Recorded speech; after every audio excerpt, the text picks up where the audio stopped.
Three phase লাইনের test করার জন্য সিরিজ লাইন। হ্যাঁ, চেক করেন। হ্যাঁ, ফেস টু ফেস চেক করেন। উপরে দেন ফেস টু ফেস 440 ভোল্ট। হ্যাঁ, দুই ভালভে ভাগ করে নিচ্ছে। আরেক ফেজে ধরেন। হ্যাঁ, এবার ওই 3 নম্বর ফেজ আর 1 নম্বর ফেজ ধরেন। 3 ফেজেই ভোল্টেজ সমান আছে, তাই না? 3 ফেজে ভোল্টেজ সমান আছে। এবার নিউট্রাল ধরেন একটা। এবার ভোল্টেজ কত পাইতেছে? 220 ভাগ করে নিচ্ছে, 110 করে পাইতেছে, এর জন্য আলো কম। হ্যাঁ, আরেক ফেজে দেখেন।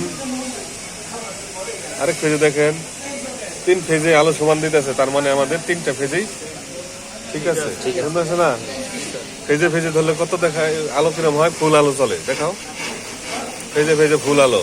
আর ফেজ আর নিউট্রালে ধরলে, ফেজ আর নিউট্রাল ধরলে আলো কম। ভোল্টেজ দুইজন ভাগ করে নেয়, কম হইতেছে।